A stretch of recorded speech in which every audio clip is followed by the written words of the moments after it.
here on YouTube as well. If you haven't followed us, guys, follow us. There's some cool content. We do weekly reviews. We do uh, token and project reviews. There's a lot of educational content made by our man Atlantic. So check that out as well.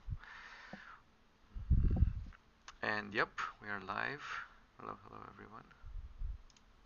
Okay, if you're ready, Wiss, I can start the recording and introduce you. We can go into the Sacred Tales project. Yeah, I'm ready. Welcome to the Welcoming Talk community. I'm Glenn, your host today. Today we have joining us Sacred Tales project. They've got PvP, P2E, 3D battle game, NFTs, Landplots for the Sacred Tales metaverse. We've got lots to talk about today. But first, can you introduce yourself to the community investors, Wiss? Yeah, absolutely. So thank you for having us today. It's really good. Obviously, I've known Whalecoin Talk for a long time. Been around for over a few years now. So it's great to finally get a chance to meet the community and tell everyone about what Sacred Tales is. So my name is Josh. I'm based in the UK. I'm the founder of Sacred Tales. We run a fully UK registered limited company under our project. So in terms of legal avenues and things like that, we're a corporate entity, which I think is kind of an important thing to mention, especially in the BSC space, as we it doesn't always have the best reputation. So yeah, I'm the founder of Sacred Tales. I've been in charge of my own projects for approximately probably almost coming up to a year and a half now, in terms of being on the developer standpoint of things. Previously, I worked for a family company in import and export of various different automotive field parts. Traveling around the world, trade shows, visiting corporate clients, managing the day-to-day business. So yeah, in terms of experience in that sense, running my own company from an early age is something that I was kind of thrust into and subsequently thrived from. So I'm the type of person that really deals well with pressure, which is obviously something very important in this space. We are very resourceful in terms of our funding.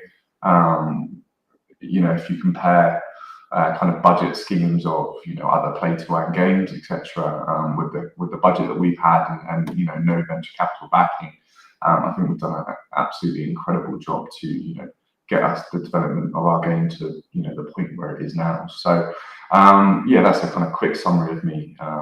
We're very resourceful, we're very passionate, and we're very personable. Always in the chat with our community, and I would say our community is one big family.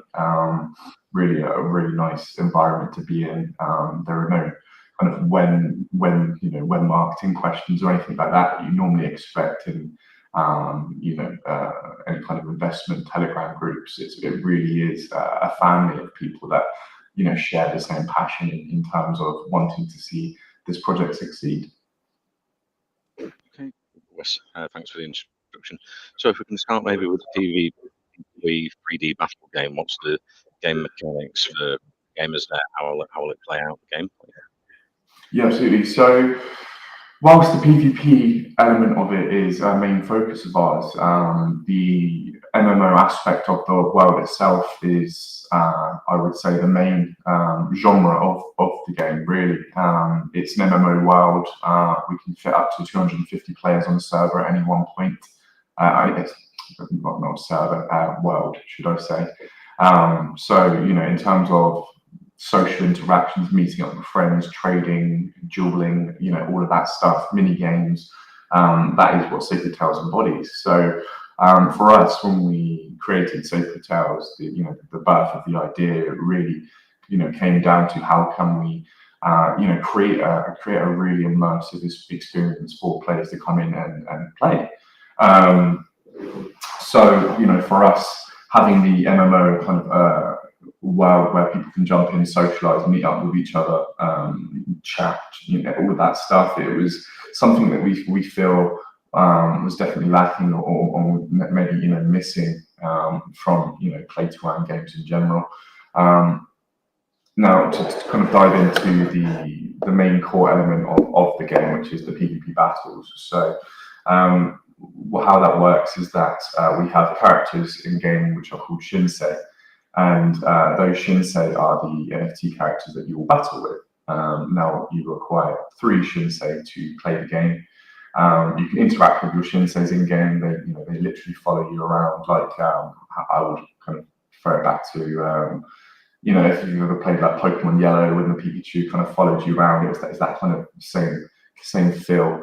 And the point of all of these kind of little touches like that was to kind of add that interpersonalization into the game even more, to immerse players even more, to create that sense of a personal attachment to the game, which I think is really, really important in building a great game. It's just especially an MMO game. So how does the battle system actually work? It's very similar to Pokemon in that aspect. It's 3v3 battles, but it's 1v1 at a time, so you'll be able to switch your Shinsei in and out. There are a few kind of subtle differences in terms of energy pools. They have a partial kind of share between all 3 Shinseis. So there is a tactical element to making sure you preserve your energy in battle. It's not a case of like PP points, power points that we're used to in Pokemon, because obviously that doesn't apply to a PvP battle game. So yeah, we base that on energy. We have 13 different elements of our Shinseis. Ranging from sun to celestial, which is the rarest tier of elements. Each element has their own super effective and reduced effectiveness. There's obviously a plethora of different strategies that you can apply with the elements alone. Now moving on to the NFT itself. So how the NFTs work is there is 5 different rarity types in each element, ranging from common to legendary. Now, according to the rarity of the body part, it respectively correlates to the stats of your Shinsei. So, for example, just as a rough example, if for example, tail is related to your attack strength. If you have a legendary tail, you're going to have extremely high attack strength. Likewise, in the same breath, if you had a common tail, then your attack strength is going to be on the lower side of things. So by opening this up and attaching stats to body parts instead of attaching moves to body parts, like we've seen some of our predecessors do, what it does is it really creates a unique and dynamic pool of different variations, different strategies, different tactics. It was very kind of pediment to us to make sure that it's the replayability is completely different every game. We don't want people to jump into a game and kind of feel that kind of repeat grind kind of cycle. We want it to be different and choppy and unpredictable. Because that's what makes games fun. I want adrenaline to spike when you battle with each other. I want there are different options as well for when you battle. So I'm kind of just if you ask me to kind of talk about it, I don't particularly have an order. I kind of just talk about it in different parts. So excuse me if I'm kind of skipping around a little bit, but yeah. In terms of, I just had a question about the NFTs. I was wondering what's the cost to mint, and you can also breed NFTs in the game. So will you be like minting them, and then you can maybe level them up through breeding in the game as well? Yes, so currently we have our NFT sale ongoing. It's at 2 hours away from the public sale going live now. I think 1 hour and 50 minutes actually. So yeah, we've sold over 600 NFTs so far, but again, our whitelist was kind of very limited, on purpose in the sense of we allocated our whitelist through staking. So at the moment, we're giving all of our holders ample time to, be able to pick up what they want when they want without having to rush. So that's been a fantastic day yesterday, really successful. Now to directly answer your question about the benefits of the NFTs. So the initial NFTs that we're launching are called Legacy Shinsei. Now these Legacy Shinsei are limited in their total supply. The total supply is completely capped at 6,000.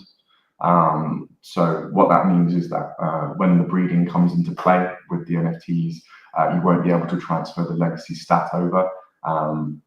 So just to give early adopters that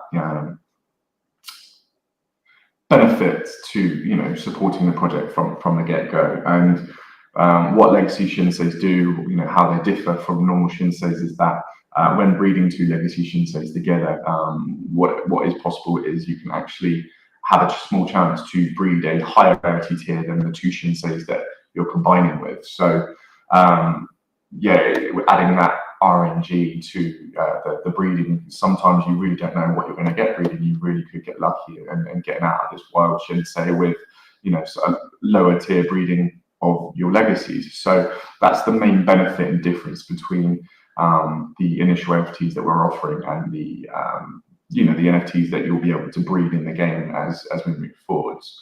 Now, what benefits do the legacy NFTs give you? Well, first off, it gives you access to the legacy tournaments. We have a tournament tax implemented in our Sacred Tales token, which is a fully operational DAO with a full certic audit. Now, what that means is that it's an exclusive tournament that only the legacy Shinsei holders can access. Of course, there will be for other tournaments, as that's the basis of what Sacred Tales is. But it's just another nice addition, we believe. Also, not only will you be able to breed your Shinsei, but you can upgrade your Shinsei with like auras. There's cosmetic items. There's a multitude of different things that you can do there. And in terms of the play to earn economy and how we structure that with the Shinsei, the NFTs, is that instead of doing rewards after every battle, which we've all seen is simply not sustainable, but what we do is it's a seasonal based reward system. So it's like a league, like an ELO. And what happens is that you'll play, and at the end of the week, you'll be allocated a certain amount of your reward. At the end of the month, you'll be granted access into a certain tier of tournament, depending on where you finish. For example, if you finish in the very top tier, then you're going to be entered into the very top tournament, where perhaps maybe only 100 people will qualify for, and the prize pools will obviously exponentially grow with the tier of the tournament. So, what it really comes down to is how can we incentivize people to play, not just for the reward, because let's all face it, I'm sure that anyone here who's a gamer fell in love with games not for the pure purpose of generating profit, right?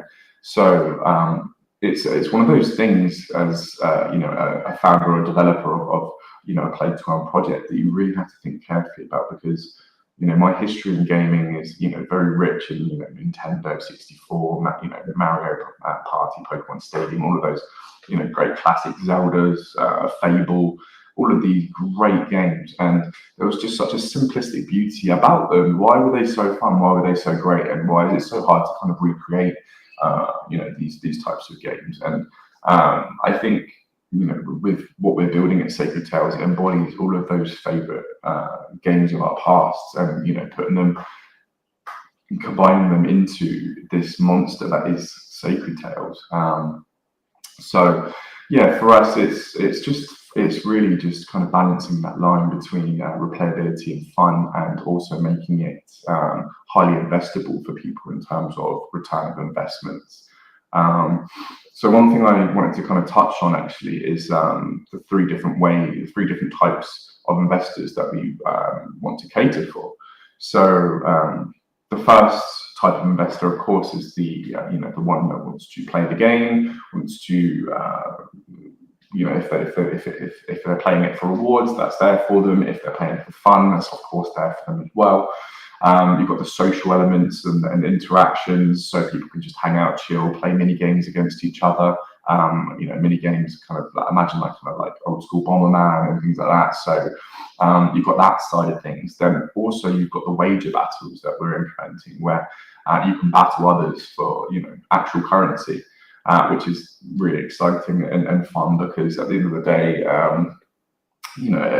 we all love to have a little gamble here and there and feel that adrenaline. It's something that is really exciting, and I think that at the end of the day, we're all adults, and if that's the kind of thing that we can have in a game, then why not? Because crypto is an 18+ space, so it makes complete sense to do so. Now, the other type of investor is the passive investor that was not necessarily interested in playing the game. Now, this is something very important to consider, and something that people look over a lot, to be honest, because everyone assumes that people are going to invest because they want to play the game, and it is simply not the case. People invest because they want to make money, and that's absolutely, understandable. So what we have done and implemented is we have a transfer tax in and out of the game of 5%. Now, of that 5%, 2% of that is an allocation that goes to holders' reflections. So what that means is that with any one person in or out of the game, passive rewards are coming into the holders. So in terms of passive rewards to holders, the main problem, the main clutch point always is that volume is not sustainable. And whilst day 1, day 2, or day 3 is great, it really does taper off, fade off normally. So implementing this, it creates a sustainable and expected EV of volume coming in, on the daily basis. And I think that's something that's really important in terms of making an investment and considering how your investment can grow in the future. So that's the second type of investor. Now, the third type of investor is again a player, and we are opening our academy called the Tails Academy, which is based through an NFT rental system. I can't remember the ERC of it exactly right now. I do have it somewhere, but essentially what it does is it takes away all of the trust necessary, for example, like in scholarship contracts and things like that. And what it actually does is it implements 2 states to an NFT. Normally NFTs have 1 state, which is owner state, right?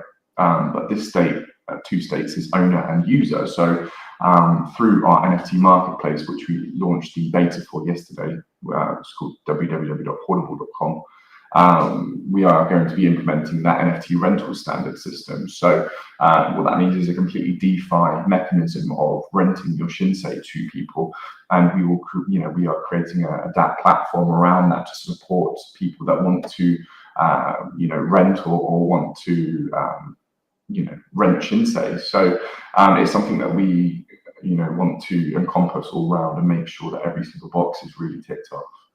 So that's a kind of brief description of the Shinsei and the benefits of them. Great, Wes. And I'm wondering, with the NFTs, how much will they cost to mint, and would you need an NFT to play the game, or is there other ways of earning it? I completely missed that question, didn't I? So it's $100 USD per NFT. You're required to have 3 NFTs to play the game. So it's completely up to you in terms of your depth of your team, what you want to build. You can get away with 3. 6 might be even better to give you that kind of squad depth in terms of elements. So yes, $100 USD. And with the buy and sell tax built into the game, does that mean the token's going to have a 0% buy and sell tax? No, so the token, the ST DAO token has 6 to 8% buy and sell tax. So yeah, to actually transfer into the game, you are looking at a 5% tax on top of that as well. Again, these taxes for the DAO token will most likely be slightly reduced in the future, especially when we look to list on a tier 2 exchange in the next month or two. Yeah, there is, of course, an ample buy tax in that respect, but also one thing to bear in mind as well is that any transfers or any purchases in game are subject to a 25% burn instantly from the very start. So the deflationary measures are higher than the tax bracket, which is something that we thought very carefully about. I see, Wis. And going back to the game, you've got partners, Timber Games. Are they the ones that are actually making the 3D battle game, or is it in-house, Debs? Yes, so Timber Games are at the helm of development for Sacred Tales. They've been developing since the end of October of last year. Fantastic team with some incredible experience working for some of the very top game development studios in the world. I'm under an NDA, so I can't reveal the names themselves, as is the case normally in game development. But yeah, they're a fantastic team. We're a team of 30 people working on Sacred Tales at any one time. I think last week we had a stress test on the server with our new updates. We had over 60 people from the team running around testing everything and interacting, battling, etc. So in terms of scale, we are most definitely up there, I would say. So the game's in beta already as well for people? No, so the game is in alpha at the moment. The beta is due in around 6 to 6.5 weeks from now. Okay, cool. And you were saying you had an audit with Certic as well. That's great. Yeah, that's correct. Yeah, we had a Certic audit, and it's for us, it was very important to have the foundations completely secured because we've seen everything around us, the things that have happened. I mean, even look at that Axie with the amount of funding and experience they've had, they were still prone to a hack, and it's just we take our users' safety as paramount, because if anything ever was to happen, the project is over. So these are the sort of things that we refuse to cut costs on. And the Certic audit, whilst it was very expensive, it was very thorough and really kind of game changing. The changes we made from V1 to the final launch of the DAO token, it was worth the money and some. So but really kind of satisfied with the Certic audit itself and the safety and security of our main DAO token. And with the token, is there any other utilities attached to it, like staking or anything for investors? Yeah, so we have a staking platform live now. We have over $500,000 staked. I believe we filled up like $400,000 in like an hour or something like that. So all of our whales very much love the staking platform, and it's been going really well. We also have the Hoardable marketplace, which accepts ST tokens as a payment currency for NFTs. So if people are, obviously the beta of Hoardable only came out Saturday, and we're still making a plethora of updates and changes, etc., etc. But moving forward in the future, we're going to see an extreme use case on the Sacred Tales token just through NFT sales. And one of the massive benefits of that is that holders receive rewards when people purchase NFTs through the Sacred Tales token. So again, another utility in that regard. The key 3 points of utility are the staking platform that we've got live, the purchasing and sale of NFTs, if so be it, if the person wants to with their NFT currency, they can, it's possible, and of course the game itself. Awesome. And what's the marketing plans going into the future to promote the game and the token? Yeah, absolutely. So we're working on a game trailer, a game teaser trailer this week coming up. After that happens, we'll be pushing YouTube marketing, Google Ads marketing, all of the the SEO technical stuff we'll be implementing. In terms of influencers, for example, today we have two huge TikTokers posting videos, and they're not just the generic TikToker. I've never done TikTok advertising before, but the reason being is because it's very difficult to find the right people on there. But the two people that we have coming out today with videos are incredible, hundreds of thousands of reaches. So really excited about that. In terms of other kinds of marketing, we have been very much focused on building partnerships in terms of VC contacts. Gaming guilds has been something on our radar massively. We had a huge AMA with the House of Obsidian, if anyone's familiar with them. They're a massive guild on Discord, really, really good community. We had AMAs with them. We have discussions about possible appearances on the roundtable on Twitter, and it's essentially what it is we want to put as much money as we can into the development of the game, because at the end of the day, if the game is great, it's going to outperform any kind of marketing that you can possibly think of.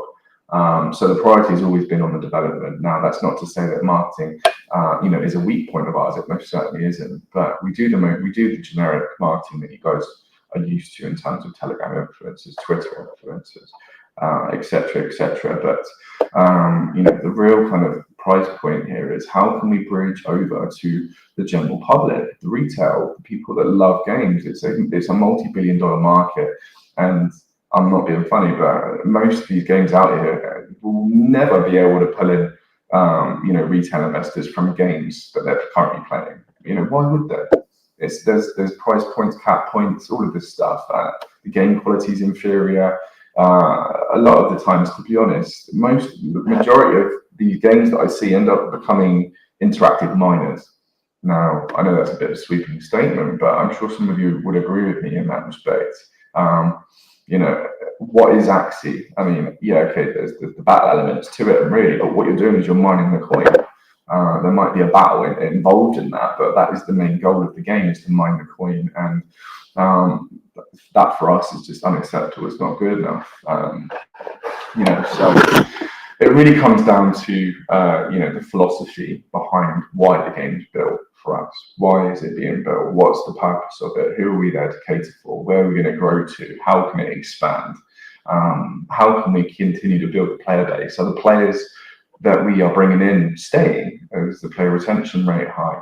All of these things are something that things that need to be carefully planned and considered. And unfortunately, in this day and age, the main question of focus in any kind of play-to-earn game is how much money can I earn?